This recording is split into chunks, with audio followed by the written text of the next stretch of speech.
back to Economics Pulse. My name is Anjali Kundal and I am your economics teacher.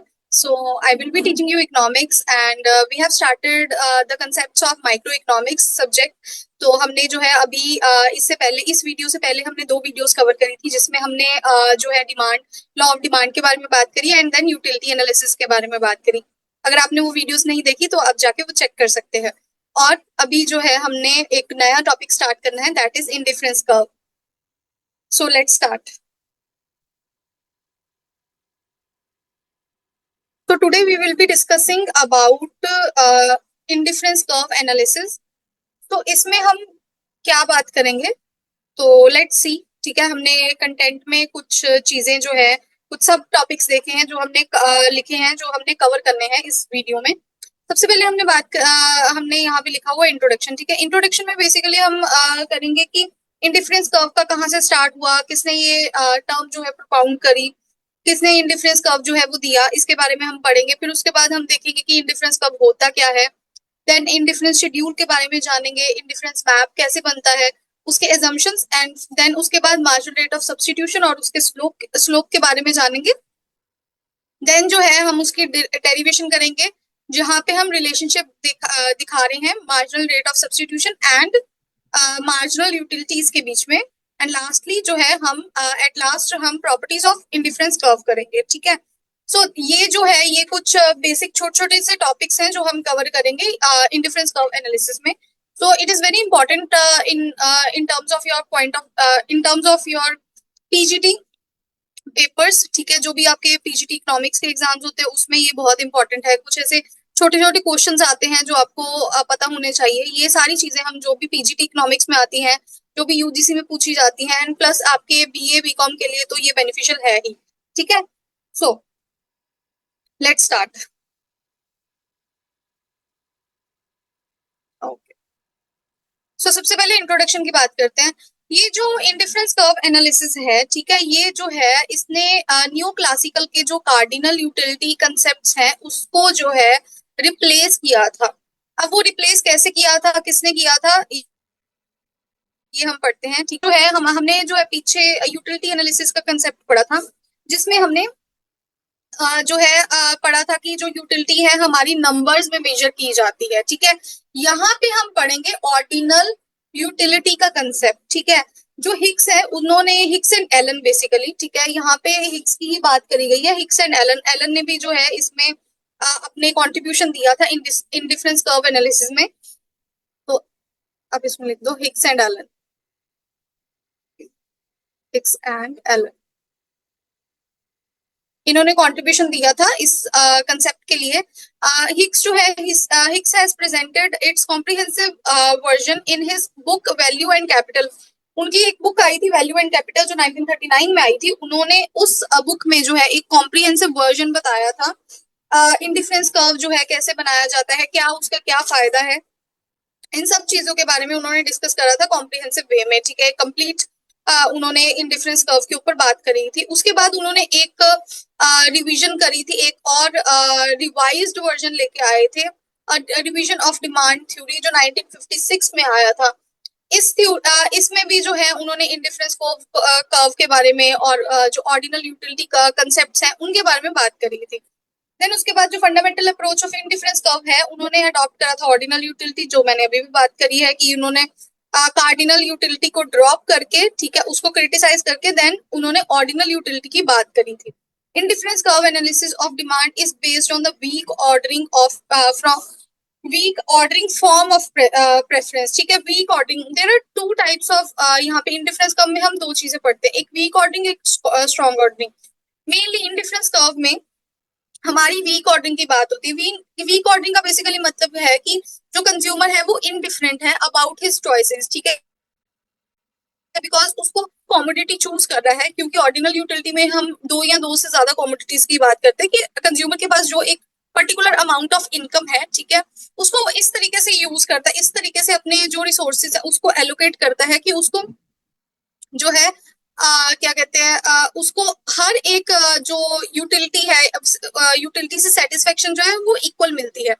क्योंकि satisfaction equal मिलती है तो जो consumer है वो बहुत इनडिफरेंट होता है, बिकॉज उसको नहीं पता चलता कि वो कौन से जो है कॉम्बिनेशंस को चूज करे, सो दैट कि उसमें उसको मैक्सिमम सेटिस्फेक्शन मिले, क्योंकि उसको हर जो है हर पॉइंट पे, हर कॉम्बिनेशन पे सेम लेवल ऑफ सेटिस्फेक्शन मिल रही है, ठीक है।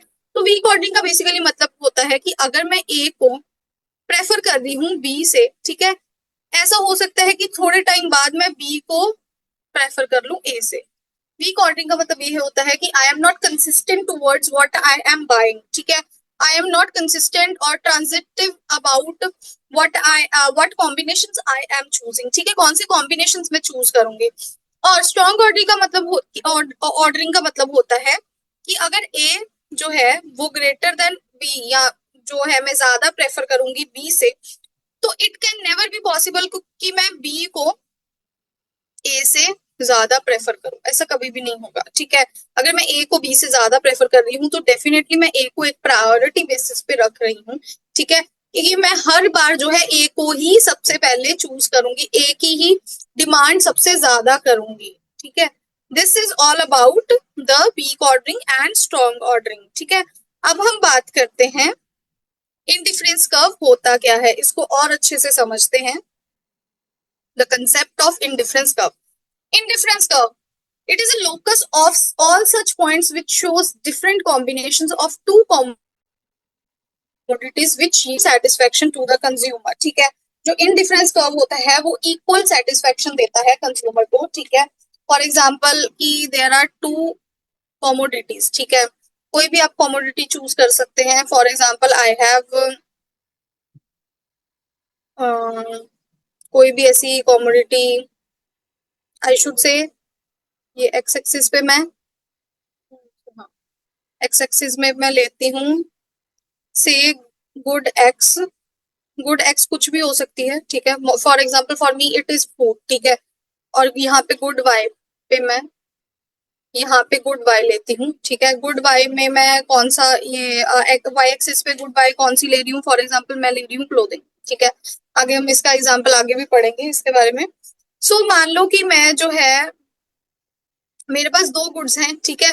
अब ये मेरा इंडिफरेंस कर्व है, इस तरीके से इंडिफरेंस कर्व बनाया जाता है।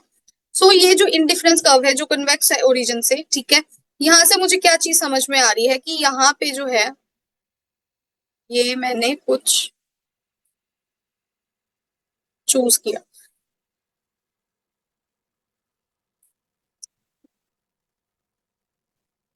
फॉर एग्जाम्पल ये जो पॉइंट है ए पॉइंट, ये जो पॉइंट है बी पॉइंट, ये जो पॉइंट है सी पॉइंट, ठीक है।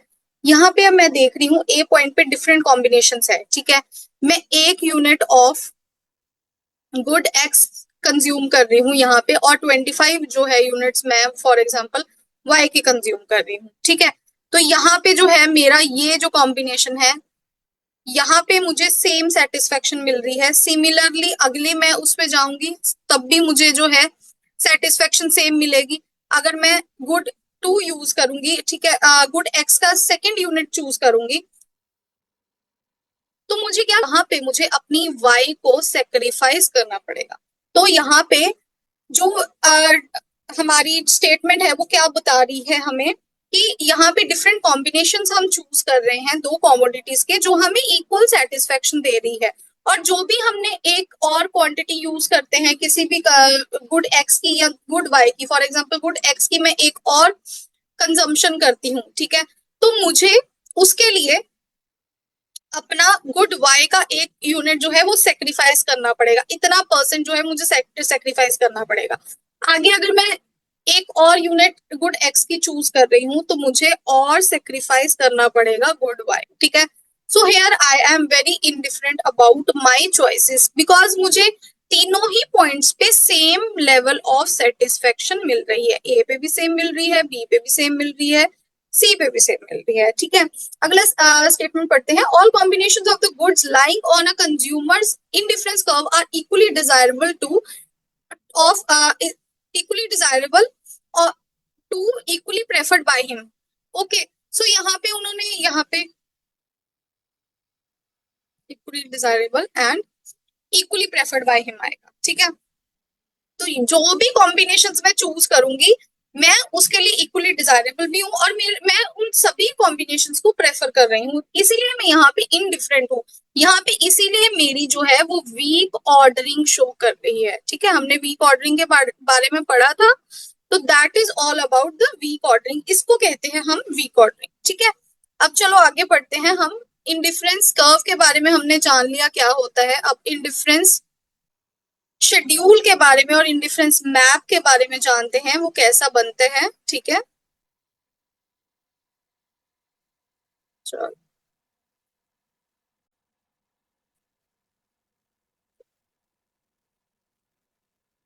इंडिफरेंस शेड्यूल, इंडिफरेंस शेड्यूल यहाँ पे आप देख रहे हो, एक जगह मैंने इंडिफरेंस शेड्यूल बनाया है, एक जगह इंडिफरेंस कर्व बनाया है। ठीक है, तो हम क्या कर रहे हैं, यहाँ से इंडिफरेंस शेड्यूल से हम इंडिफरेंस कर्व को डिराइव कर रहे हैं। ठीक है, ये हम उसका कर्व बना रहे हैं।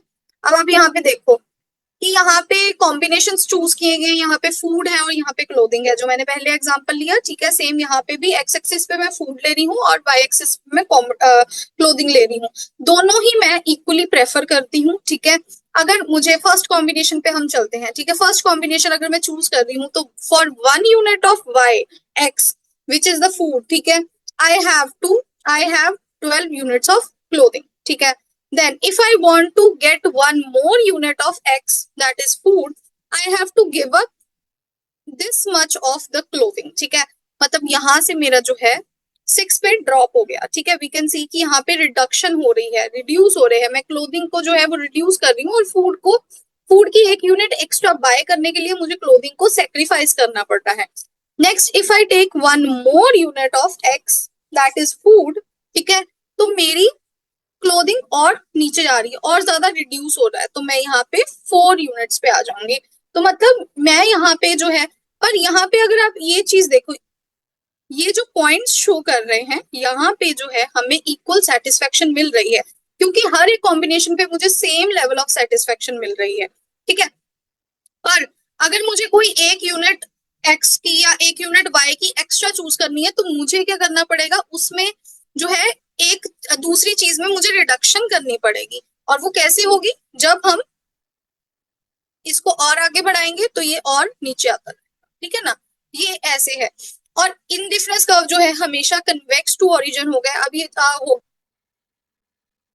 अभी जब हम बारे में पढ़ेंगे और उसके कुछ की नोट्स के बारे में पढ़ेंगे, तब हम इस चीज के बारे में डिस्कस करेंगे कि आईसी कर्व्स कैसे क्या आईसी कर्व्स के फीचर्स होते हैं। ठीक है, सो ये इनडिफरेंट शेड्यूल होते हैं। ठीक है, जहां पे हम मैं डिफरेंट कॉम्बिनेशन चूज कर रही हूँ, यहाँ पे मैं कोई भी कॉम्बिनेशन चूज करूंगी, दोनों से मुझे सेम लेवल ऑफ सेटिस्फेक्शन मिलेगी। ठीक है, क्योंकि आप यहाँ पे देख रहे हो फूड और क्लोथिंग दोनों को अगर मैं मल्टीप्लाई करके देख रही हूँ, तो मुझे यहाँ पे हर किसी में 12 12 ही सेटिस्फेक्शन मिल रही है। ठीक है, ये चीज आपको समझ आई। अभी हम बात करते हैं इंडिफरेंस मैप के बारे में।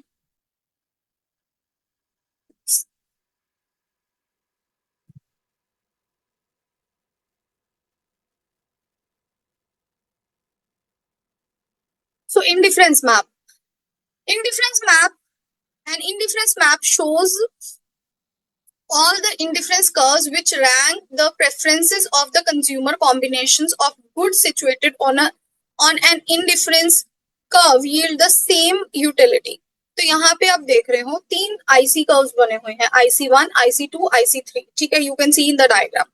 यहाँ पे इंडिफरेंस मैप क्या होता है, जहां पे हम जितने भी हमारे आईसी कर्व्स होते हैं उसको हम एक जगह पे प्लेस करते हैं। ठीक है, यहाँ पे हम स्टेटमेंट में भी पढ़ रहे हैं कि जो हमारा इंडिफरेंस कर्व है, यहाँ पे हम रैंक करते हैं, अपने प्रेफरेंसेस को रैंक करते हैं। ठीक है, और हमारे डिफरेंट डिफरेंट कॉम्बिनेशन, कोई भी हम जो भी गुड्स हम ले रहे हैं, कंज्यूम कर रहे हैं, उसके डिफरेंट कॉम्बिनेशन जो है मैं चूज कर रही हूँ और प्रेफर कर रही हूँ, और उनकी सबकी जो है आईसी कर्व्स मैंने एक जगह प्लेस कर दी।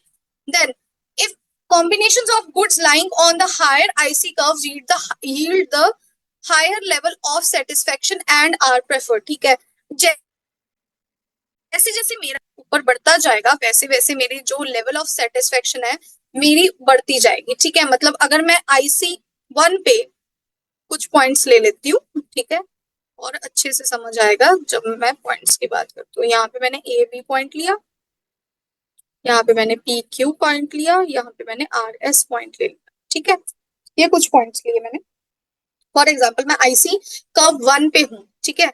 जब मैं इंडिफरेंस कर्व के 1 पे हूँ तो मैं देखती हूँ यहाँ पे मुझे ए और बी दोनों से सेम लेवल ऑफ सेटिस्फेक्शन मिल रही है।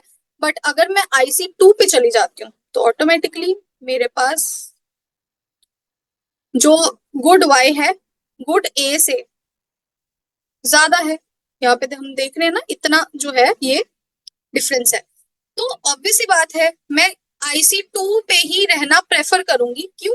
रीजन बीइंग कि मुझे वहां पे ज्यादा यूटिलिटी मिल रही है, मुझे वहां पे ज्यादा सेटिस्फेक्शन मिल रही है। I am preferring IC 2। जैसे जैसे मेरे इंडिफरेंस कर्व्स जो है वो हायर जाते जाएंगे, वैसे ही मेरी जो लेवल ऑफ सेटिस्फेक्शन है वो इंक्रीज होती जाएगी, हायर होती जाएगी, और मेरे प्रेफरेंसेस हायर होते जाएंगे। तो मतलब यहाँ से हमें क्या पता लग रहा है कि ए is less preferred than P is less preferred than R, ठीक है। अगर दूसरे पॉइंट्स की बात करें, B is less preferred than Q is less preferred than S, ठीक है। तो यहाँ पे बात करें तो हायर इंडिफरेंस कर्व पे मुझे मोस्ट हायर सेटिस्फेक्शन मिल रही है, सबसे ज्यादा मैं प्रेफर कर रही हूँ ये वाले इंडिफरेंस कर्व को, ठीक है। इंडिफरेंस मैप पे बस यही चीज जो है वो पढ़ने वाली है। बस हमें इसमें ये चीज याद रखनी होती है, जैसे जैसे हमारे आईसी कर्व जो है वो हायर जाते रहते हैं, वैसे ही हमारी जो लेवल ऑफ सेटिस्फेक्शन और प्रेफरेंस है वो इंक्रीज होती रहती है, ठीक है। यही चीज इसमें पढ़ने वाली है। आगे हम बात करते हैं एजम्पशंस की, ठीक है। कोई भी हम थ्योरी पढ़ते हैं या कोई भी हम किसी भी कोई भी एनालिसिस करते हैं, उसके हमारे कुछ एजम्पशंस होते हैं। एजम्पशंस में हम बात करते हैं द कंज्यूमर इज रैशनल, ठीक है। रैशनैलिटी की बात करते हैं। रैशनैलिटी का मतलब है कि जो यूटिलिटी है वो मैक्सिमम है, ठीक है। जो कंज्यूमर है वो अपनी मैक्सिमम सेटिस्फेक्शन करना चाहता है। यहाँ जो भी उसके पास स्कार्स रिसोर्सेज है, लिमिटेड इनकम है, उससे वो अपने मैक्सिमम सेटिस्फेक्शन करना चाहता है। दूसरी चीज हम इसमें पढ़ते हैं रैशनैलिटी में कि कंज्यूमर को कंप्लीटली इंफॉर्मेशन है about the product, about the commodity और the good he is using और कंज्यूमिंग, ठीक है। ये हम पढ़ते हैं रैशनैलिटी में। दूसरी चीज, दूसरा एजम्पशन जो है यूटिलिटी इज ऑर्डिनल, ठीक है। हमने पहले ही बात करी कि सबसे पहले स्टार्टिंग में ही हमने बात करी कि यहाँ पे हम ऑर्डिनल अप्रोच की बात करते हैं, कार्डिनल अप्रोच की बात नहीं करते। यहाँ पे हम रैंक की बात करते हैं। Measure the utilities in number, here we measure it in order of rank और in order of preferences, okay. Next हम बात करते हैं diminishing rate, marginal rate of substitution. तो ये हम आगे फर्दर पढ़ेंगे, ठीक है। यहाँ पे जो हमारा मार्जिनल रेट ऑफ सब्स्टिट्यूशन है वो डिमिनिश होता है, उसके रीजंस क्या हैं वो हम फर्दर आगे पढ़ेंगे, ठीक है। ये एक अजम्पशन ली जा रही है, ठीक है। उसके बाद the total utility of consumer depends on the quantities of the commodities consume, that is utility is a function of Q1 Q2 till Qn, ठीक है। जो भी हमारी क्वांटिटी डिमांडेड होगी या क्वांटिटी कंज्यूम्ड होगी that would be a function of utility, ठीक है। Next is the consistency and transitivity, ठीक है। Transitivity of choice. तो consistency and transitivity of choice का मतलब क्या है? जो कंज्यूमर है वो कंसिस्टेंट है, ठीक है। अगर वो ए को आज प्रेफर कर रहा है बी से, तो शायद वो 10 दिन बाद दोबारा आफ्टर 10th डे, ठीक है, बी ए को ही प्रेफर करेगा बी से। इसको हम बोलते हैं कंसिस्टेंसी, ठीक है। ट्रांसिटिविटी क्या होता है? ट्रांसिटिविटी होता है कि जो कंज्यूमर है, कंज्यूमर अगर हमारा कंज्यूमर ए ए को प्रेफर कर रहा है बी से और बी को प्रेफर कर रहा है सी से, तो डेफिनेटली वो ए को प्रेफर करेगा सी से। इसको हम ट्रांसिटिविटी बोलते हैं, ठीक है। ये आपने पहले भी पढ़ा होगा कहीं, ठीक है। आप मुझे कमेंट करके बताना ये आपने ये वाली चीज कहाँ पे पढ़ी हुई है। आपने मैथमेटिक्स में ये चीज पढ़ी हुई है, ठीक है। कौन से मैथमेटिक्स के टॉपिक में आपने ये चीज पढ़ी हुई है, ये आप मुझे कमेंट में बताओगे, ठीक है। नेक्स्ट आगे बढ़ते हैं।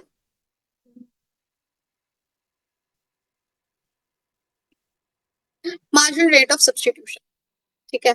मार्जिनल रेट ऑफ सब्स्टिट्यूशन जो है X Y represents the amount consumer have to give up for the gain of one additional unit of x so that his level of satisfaction remains the same, ठीक है। अब यहाँ पे marginal rate of substitution क्या बताता है? वो represent करता है कि कितना अमाउंट ऑफ y जो है कंज्यूमर को गिव अप करना पड़ेगा to gain 1 additional unit of X, ठीक है, जो हमने स्टेटमेंट में भी बात करी। और पर हमारी जो यहाँ पे और इस तरीके से हमें करना है कि जो हमारी लेवल ऑफ सेटिस्फेक्शन है वो सेम रहेगी, ठीक है।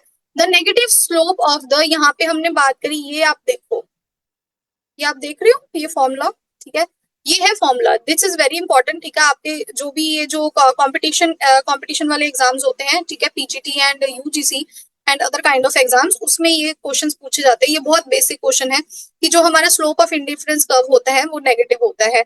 Why is it negative? ठीक है, we will be discussing. The negative slope of IC curve at any one point is called the marginal rate of substitution. ठीक है, ये एक फॉर्मूला है, slope of indifference curve is equal to minus d y over d x, ठीक है। Minus इसीलिए है क्योंकि हमारा ये रिड्यूसिंग होता है, डिमिनिशिंग होता है marginal rate of substitution, M R is marginal rate of substitution, ठीक है। D y over d x is basically change in y due to change in x, ठीक है, इसको हम बोलते हैं इसका स्लोप जो है, ये इंडिफरेंस कर्व का ये स्लोप होता है और ये हमेशा नेगेटिव होता है। इस चीज का आपका ध्यान रखना है कि यहाँ से नेगेटिव जो है वो रहेगा। आगे, marginal rate of substitution is diminishing as the consumer moves downward along the curve, ठीक है। जैसे जैसे कंज्यूमर जो है डाउनवर्ड मूव करता रहता है अपने कर्व के अकॉर्डिंग, यहाँ से डाउनवर्ड मूव करता रहता है, वैसे वैसे जो है हमारी मार्जिनल रेट ऑफ सब्सटीट्यूशन जो है वो रिड्यूस करनी शुरू कर देती है, ठीक है। चलो, next we were talking about the marginal rate of substitution and marginal utilities का जो है बीच में, इन दोनों के बीच में क्या रिलेशन है, ठीक है। ये हम एक छोटी सी डेरिवेशन के थ्रू करेंगे। u bracket x y equal to a,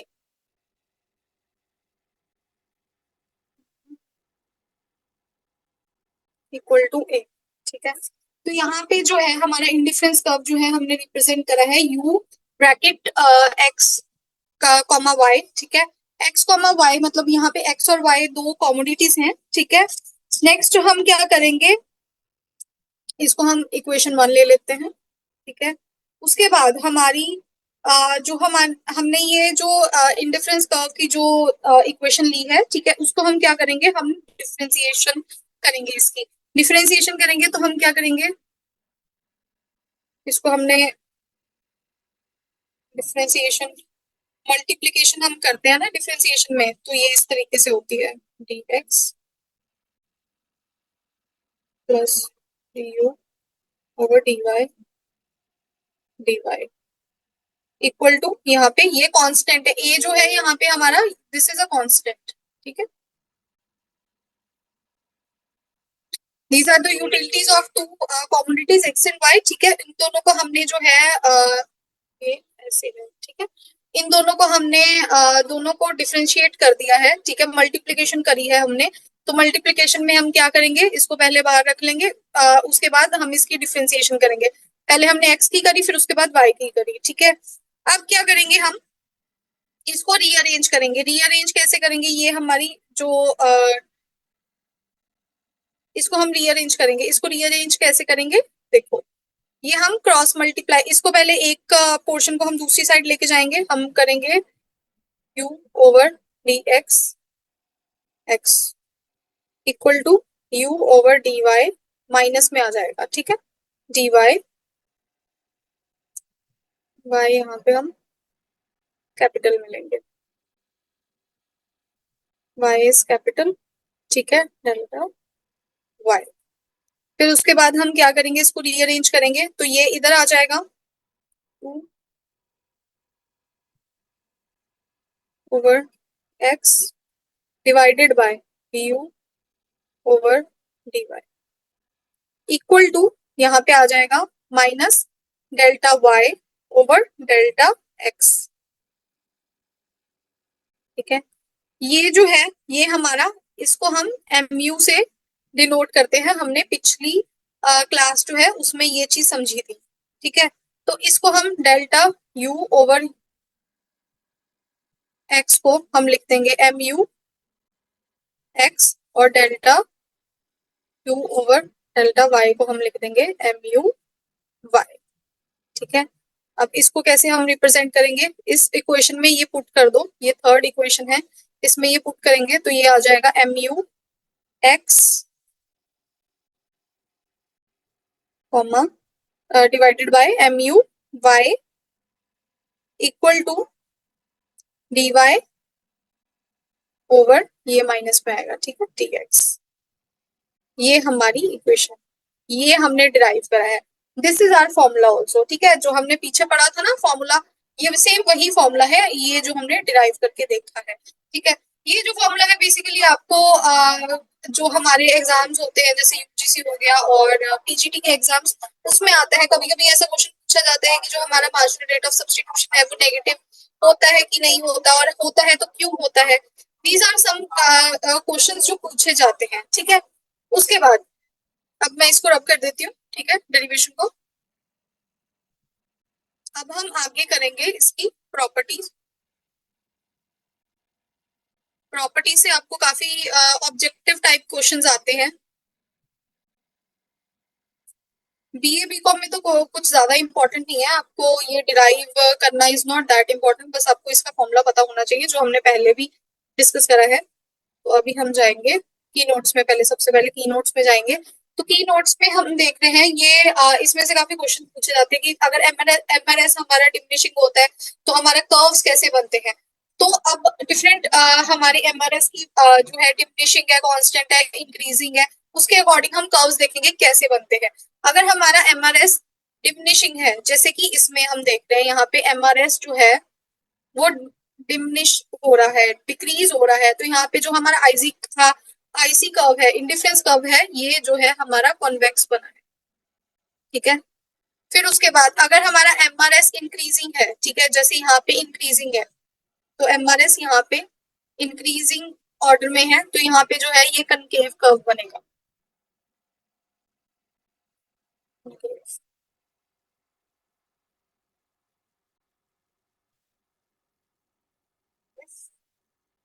जो हमारा ये आईसी कर्व है, ये इंडिफरेंस कर्व जो है यहाँ पे हमारा कन्वेक्स बनेगा और यहाँ पे हमारा कनकेव बनेगा, ठीक है। उसके बाद अगर एमआरएस कांस्टेंट है, हम आगे बढ़ते हैं, एमआरएस कांस्टेंट का डायग्राम देखते हैं आगे। ये देखो, इस केस में अगर हमारा एमआरएस कांस्टेंट है, ये कांस्टेंट का केस है, तो इस केस में हमारा एमआरएस इंफिनिटी, ठीक है। तो ये देख रहे हैं हम, ये स्ट्रेट लाइन बनेगा, ठीक है, डाउनवर्ड स्लोपिंग होगा और स्ट्रेट लाइन होगा राइटवर्ड की तरफ, ठीक है। उसके बाद अगर हमारी जो है कॉम्प्लीमेंट्री गुड्स सब परफेक्ट कॉम्प्लीमेंट्रीज हैं, ठीक है, हमारी गुड्स जो है परफेक्ट कॉम्प्लीमेंट्रीज है, जैसे इंक और पेन, ठीक है, या नोटबुक एंड पेंसिल, तो अगर ये परफेक्ट कॉम्प्लीमेंट्रीज है तो हमारा जो आईसी कर्व है या जो आईसी की जो शेप है वो एल शेप बनेगी, दिस इज एल शेप्ड। इसके ऊपर काफी क्वेश्चंस आए हैं, हमारे यूजीसी में काफी क्वेश्चंस पूछे गए हैं पिछले सालों में, और साथ के साथ हमारे पीजीटी में काफी क्वेश्चंस आते हैं। ये जो हमारे जितने भी एनवीएस और केवीएस में जो हमारे पीजीटीज के एग्जाम्स होते हैं उसमें ये क्वेश्चंस पूछे जाते हैं। तो दिस इज वेरी इंपॉर्टेंट, आपको कर्व्स के बारे में पता होना चाहिए कि कर्व कौन से कर्व पे हमारा एमआरएस की क्या वैल्यू होती है, अगर वो इंक्रीजिंग होती है, डिक्रीजिंग होती है, कांस्टेंट होती है, इन सब चीजों के बारे में पता होना चाहिए आपको, ठीक है। आगे बढ़ते हैं। Now the most important is the properties of IC curves. हमारी सबसे पहली प्रॉपर्टी है indifference curve slopes downward to the right. जैसे हमने बात करी कि ये इंडिफरेंस कर्व जो है वो डाउनवर्ड टू द राइट जो है वो स्लोप करता है। इसका क्या रीजन है, देखो इसका ये रीजन है कि अगर हम कोई भी एक कॉमोडिटी की, फॉर एग्जांपल अगर मैं एक्स की कॉमोडिटीज को इंक्रीज करती जाऊंगी, ठीक है, तो मुझे वाई की जो कॉमोडिटीज है या वाई की जो गुड है उसको सेक्रीफाइस करना पड़ेगा, तो ऑटोमेटिकली जो हमारा एमआरएस है वो डिमिनिशिंग होना शुरू हो जाएगा। This is the reason behind that, ठीक है। उसके बाद नेक्स्ट जो हमारा प्रॉपर्टी है वो indifference curves are convex to the origin. जैसे हमने पहले भी पढ़ा कि इंडिफरेंस कर्व जो है वो कन्वेक्स होते हैं ओरिजिन के, ओरिजिन से जो है वो कन्वेक्स होते हैं। देन उसके बाद कनकेव नहीं होते, कनकेव उसमें क्योंकि हमारा जो एमआरएस है, लेट मी टेक पेन, क्योंकि हमारा जो एमआरएस है वो डिमिनिशिंग है, इसीलिए हमारे जो ओरिजिन से जो है हमारा इंडिफरेंस कर्व कन्वेक्स होता है। अगर हमारा एमआरएस इंक्रीजिंग होगा, जैसे हमने पहले बात करी, तो वो कनकेव बन जाएगा। ठीक है, ये हमारा इसके पीछे रीजन है। नेक्स्ट प्रॉपर्टी जो है, indifference curve can not intersect each other. ठीक है, नेक्स्ट जो प्रॉपर्टी है वो है कि इंडिफरेंस कर्व कभी भी एक दूसरे को इंटरसेक्ट नहीं कर सकते। ठीक है, ऐसे कभी नहीं बनेंगे इंडिफरेंस कर्व, कभी भी इस तरीके से कभी भी हमारे इंडिफरेंस कर्व नहीं बनेंगे। This is one of the property. ठीक है, उसके बाद indifference curve can not touch either axis. ठीक है, मतलब इस तरीके से या इस तरीके से कभी भी नहीं बन सकते। ठीक है, हमारी कोई भी एक्सिस को हमारा इंडिफरेंस कर्व टच नहीं करेगा। Higher the indifference curve represents the higher level of satisfaction, जैसे हमने इसमें पढ़ा था पहले। ठीक है, कि हमारा जैसे जैसे आईसी कर्व जो है वो इंक्रीज होता जाएगा, बढ़ता जाएगा, तो वैसे वैसे हमारा जो है लेवल ऑफ सेटिस्फेक्शन भी हायर होगा।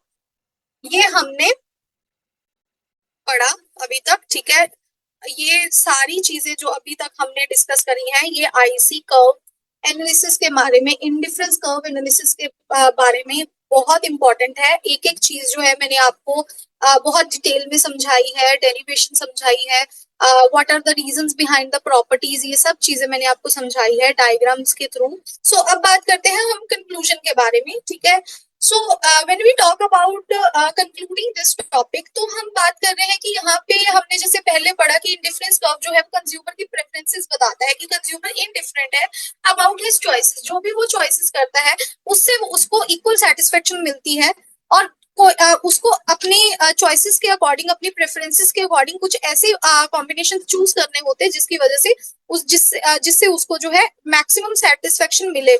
और साथ ही साथ उसका, क्योंकि उसका बजट जो है वो कंस्ट्रेंट है, उसकी इनकम जो है वो बहुत ज्यादा रिस्ट्रिक्टेड है या लिमिटेड है, आई वुड से। ठीक है, और depending upon the market prices. ठीक है, मार्केट प्राइसेस के अकॉर्डिंग, कंज्यूमर की इनकम के अकॉर्डिंग वो अपने जो है डिसीजंस लेता है, और अपने डिसीजंस को जो है वो अपने डिसीजन मेकिंग करता है इकोनॉमिक्स में। ये सारी चीजें हम इंडिफरेंस कर्व में पढ़ते हैं, कि हमें अपनी डेली बेसिस पे हम अपनी कैसे डिसीजन मेकिंग करते हैं, कैसे हम अपने लिमिटेड जो हमारे पास स्कार्स रिसोर्सेज होते हैं उसको कैसे हम एलोकेट करते हैं। तो ये सारी चीजें हमने पढ़ी इंडिफरेंस कर्व के बारे में। अगर आपको वीडियो अच्छी लगी हो तो do like and share, and also subscribe to my YouTube channel Economics Pulse. And साथ के साथ जो है, अगर आपको डेली अपडेट्स जाननी है तो आप बेल आइकन को दबा सकते हैं, सो दैट कि आपको डेली अपडेट्स मिलती रहें चैनल के बारे में। और साथ ही साथ अगर आपको कोई भी ऐसा नया टॉपिक जो है इरिस्पेक्टिव ऑफ, मतलब जो मैं करवा रही हूँ अभी माइक्रो इकोनॉमिक्स के अलावा, जो भी आपको टॉपिक जो करना है, तो आप मुझे जो है कमेंट सेक्शन में बता सकते हैं, ताकि मैं आपको उसके ऊपर वीडियो जल्दी से जल्दी लेके आ सकूं। ठीक है, so thank you so much for watching the video. That's all for today.